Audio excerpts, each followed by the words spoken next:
Hello everyone, welcome back to knowledge centre. हम बात कर रहे थे क्लास 11 स्टैटिस्टिक्स चैप्टर 1 की। We are on the last topic that is importance of statistics in economics. देखो, importance समझने के लिए सबसे पहले हम जो है प्रोफेसर टिपिट की दी हुई एक स्टेटमेंट पढ़ेंगे और इस स्टेटमेंट से हमें पता चलेगा कि what is the actual significance और what is the actual importance of statistics in economics. तो प्रोफेसर टिपिट ने कहा था, a day might come when the Department of Economics in the universities will go out of control of economic theoreticians and come under the control of statistical workshops in the same manner as Department of Physics and Chemistry have come under the control of experimental laboratories। यानी कि professor टिपिट क्या कहना चाहते हैं कि एक दिन ऐसा आएगा जैसे कि आज जो है फिजिक्स और केमिस्ट्री पूरी तरीके से प्रैक्टिकल सब्जेक्ट्स बन चुके हैं, पूरी तरीके से लेबोरेटरीज के अंदर जो है उनका सारा वर्क होता है। अगर आपने फिजिक्स और केमिस्ट्री ऑप्ट किया है तो नेचुरली आपका हाफ ऑफ द टाइम जो है वो लेबोरेटरीज के अंदर ही जाएगा। तो जिस तरह से साइंस सब्जेक्ट्स के अंदर ये प्रैक्टिकल इवेंट्स या प्रैक्टिकल इश्यूज जो है लेबोरेटरी की सिग्निफिकेंस इमर्ज होकर आई है, इसी तरह ऐसा ही एक दिन जो है स्टैटिस्टिक्स का भी आएगा जब स्टैटिस्टिक्स के अंदर से ये जो थियोरेटिकल पोर्शन है ये पूरी तरीके से हट जाएगा। जिस तरीके से इसकी इम्पोर्टेंस जो है बढ़ती जा रही है ईयर बाय ईयर, एक दिन ऐसा स्टैटिस्टिक्स का भी आएगा कि जब साइंस में जो जगह लेबोरेटरीज को मिली हुई है, स्टैटिस्टिक्स में वही प्लेस जो है स्टैटिस्टिकल वर्कशॉप्स को मिल जाएगी। यानी कि स्टैटिस्टिक्स भी जो है पूरी तरीके से 100% एक प्रैक्टिकल सब्जेक्ट के फॉर्म में इमर्ज होगा और जगह जगह पर जो है स्टैटिस्टिकल वर्कशॉप्स होंगी जिनके अंदर से कई तरह तरह के जो है इकोनॉमिक थ्योरीज और मॉडल्स डेली इन्वेंट किए जाएंगे। तो कहने का मतलब है अपने इस स्टेटमेंट में वो ये शो करना चाह रहे थे कि किस तरह से जो है statistics day by day year by year जो है डेवलप हो रहा है, इसकी इम्पोर्टेंस जो है मैनेजमेंट स्टडीज़ के अंदर या कॉमर्स स्ट्रीम के अंदर बढ़ती ही जा रही है। So now importance of statistics को समझने के लिए कुछ पॉइंट्स दिए हुए हैं, उनको हाईलाइट करते हैं। First one, quantitative expression of economic problems.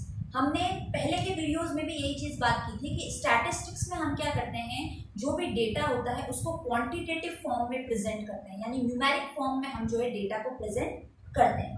तो हम ये कहना चाह रहे हैं कि भाई जो भी इकोनॉमिक प्रॉब्लम्स होती है, हमने लास्ट वीडियो में ये भी पढ़ा था कि भाई जो भी रियल लाइफ प्रॉब्लम्स है उनको आप शो करते हो थ्रू स्टैटिस्टिक्स। तो रियल लाइफ प्रॉब्लम्स कैसे होगी, जैसे मान लीजिए एम्प्लॉयमेंट है, पॉवर्टी है, प्राइस राइज है या डिफ्लेशन है, प्राइस का गिरना, ये सब क्या है, रियल लाइफ प्रॉब्लम्स है, इकोनॉमिक प्रॉब्लम्स है जिनको कि क्वांटिटेटिव टर्म्स में शो किया जाता है थ्रू स्टैटिस्टिक्स।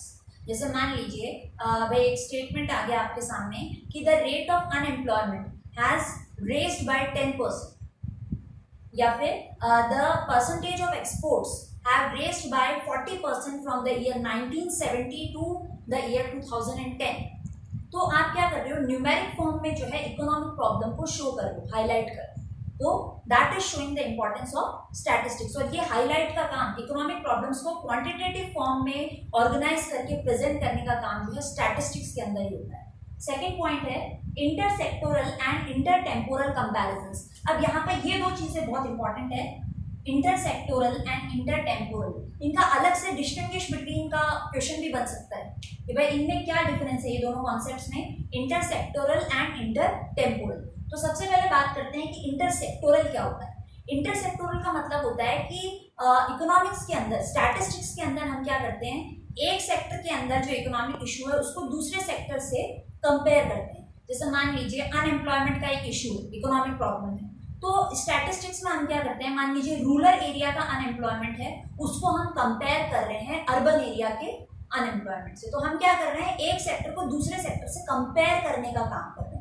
तो जब एक सेक्टर को दूसरे सेक्टर से कंपेयर किया जाता है, that is known as intersectoral comparison, जो कि स्टैटिस्टिक्स में ही किया जाता है।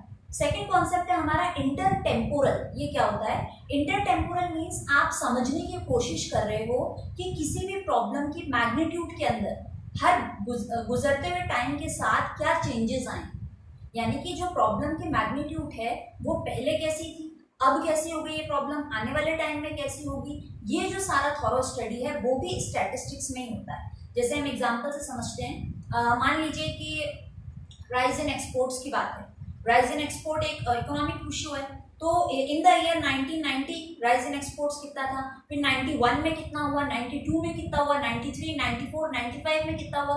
तो हर बढ़ते हुए ईयर के साथ आप कंपेयर करते जा रहे हो हर ईयर के डेटा को, और आप देख रहे हो कि भाई रेज हो रहा है या डाउनफॉल हो रहा है। तो ये जो पूरे थ्रू आउट पूरे पीरियड की स्टडी हो रही है that is known as intertemporal comparison, और ये भी जो है हम स्टैटिस्टिक्स के अंदर ही करते हैं। थर्ड जो हमारा पॉइंट है working out cause and effect relationship, यानी कि कोई भी प्रॉब्लम है उसकी जड़ तक जाना, उसके कारण को पकड़ना और फिर उस कारण का सॉल्यूशन निकालना। ओके, ये काम भी जो है स्टैटिस्टिक्स के अंदर ही होता है। तो हम क्या करेंगे, किसी भी प्रॉब्लम, किसी भी इकोनॉमिक इशू का कॉज ढूंढेंगे और बाद में उसके इफेक्ट को देखेंगे कि भाई कोई भी प्रॉब्लम हुई वो क्यों हुई और इसका क्या इफेक्ट पड़ा इकोनॉमी के ऊपर, और यहाँ तक ये स्टॉप नहीं होंगे, इस इफेक्ट को डिक्रीज करना है या कम करना है, उसके लिए क्या सॉल्यूशन हम कर सकते हैं, वो तक हम स्टैटिस्टिक्स में ही पढ़ते हैं। जैसे मान लीजिए एग्जांपल ले लेते हैं हम कि किसी भी प्रोडक्ट की जो है डिमांड एकदम से डिक्लाइन होगी, नीचे गिरी, तो उसके रिजल्ट में क्या होगा, इस चीज का इफेक्ट क्या होगा कि भाई इकोनॉमी के अंदर जो इन्वेस्टमेंट थी उस प्रोडक्ट की वजह से वो एकदम लो हो गई, इन्वेस्टमेंट कम हो जाएगी। तो अब स्टैटिस्टिकल थ्योरी के मतलब स्टैटिस्टिकल डेटा कलेक्ट किया जाएगा और ये मतलब प्रॉब्लम ये है कि भाई जो डिमांड है वो फॉल हो गई, अब उसका इफेक्ट क्या हुआ कि इकोनॉमी के अंदर इन्वेस्टमेंट जो है वो कम हो गया।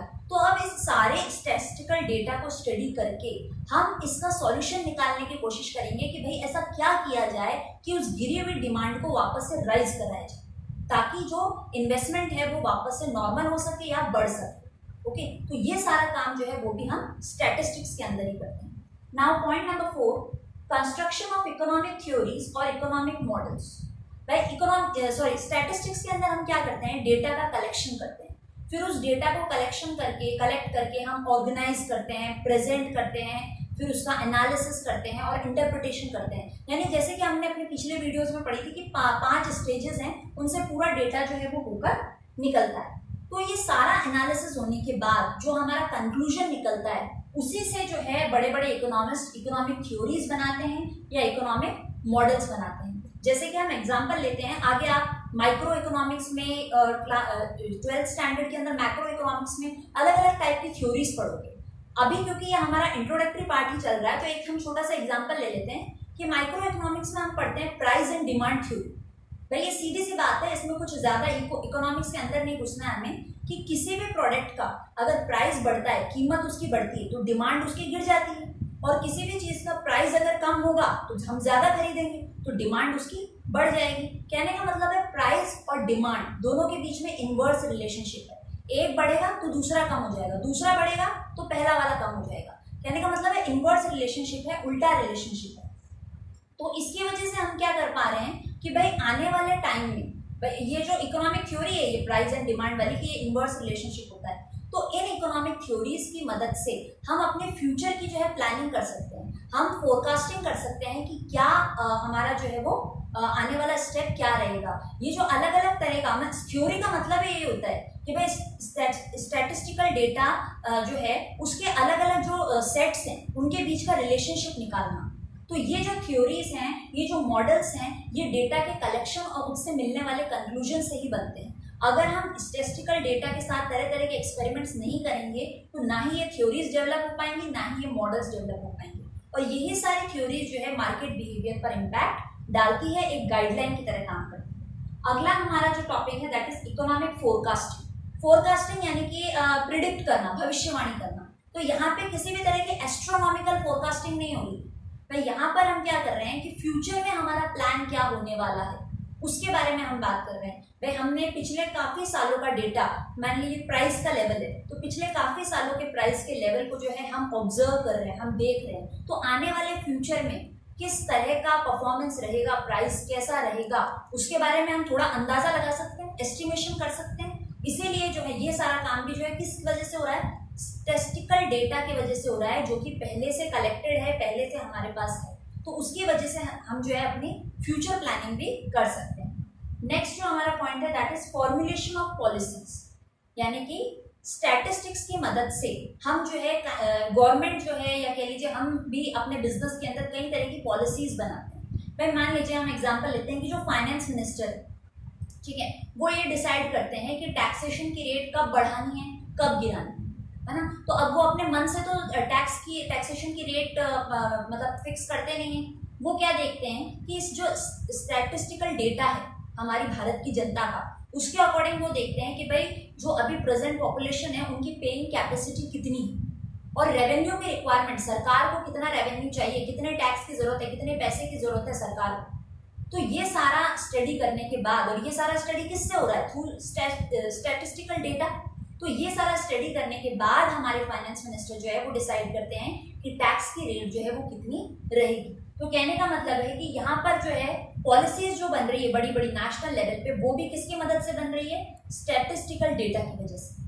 Last point is economic equilibrium. Equilibrium का मतलब क्या होता है कि इक्वालिटी, ठीक है। तो यहाँ पर जो है इक्वालिटी किस चीज के बीच में हम देखते हैं, पढ़ते हैं स्टैटिस्टिक्स में कि भाई इकोनॉमिक इक्विलिब्रियम कब आएगा, इक्वालिटी कब आएगी, दो बंदे हैं, प्रोड्यूसर और कंज्यूमर।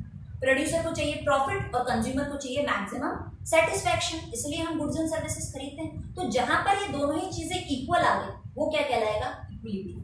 अगर अनइक्वालिटी है तो ये डिसइक्विलिब्रियम हो गया। तो इकोनॉमिक फंडामेंटल्स जो हैं, या यूँ कह लीजिए कि बड़े बड़े जो हमारे इकोनॉमिस्ट हैं, स्टैटिस्टिशियंस हैं, वो इस तरह के इकोनॉमिक फंडामेंटल्स बनाते हैं जो कि हमें गाइड करते हैं कि भाई ऐसा कौन सा स्टेट है जिसमें प्रोड्यूसर का प्रॉफिट भी मैक्सिमम रहे और कंज्यूमर का सेटिस्फैक्शन भी मैक्सिमम रहे। तो ये जो फंडामेंटल्स बनते हैं या निकलते हैं, ये भी थ्रू स्टैटिस्टिकल डेटा। तो कहने का मतलब है कि हमारी पूरी इकोनॉमी के अंदर या पूरी इकोनॉमिक्स के अंदर स्टैटिस्टिक्स का जो है बहुत ही इंपॉर्टेंट रोल है। स्टैटिस्टिक्स हमारी इकोनॉमी का जो है एक इनसेपरेबल पार्ट है, जिसको कि हम चाह कर भी इग्नोर नहीं कर सकते, अपनी इकोनॉमी से अलग नहीं कर सकते। So this was all for your first chapter. From the next video, we'll start the second chapter.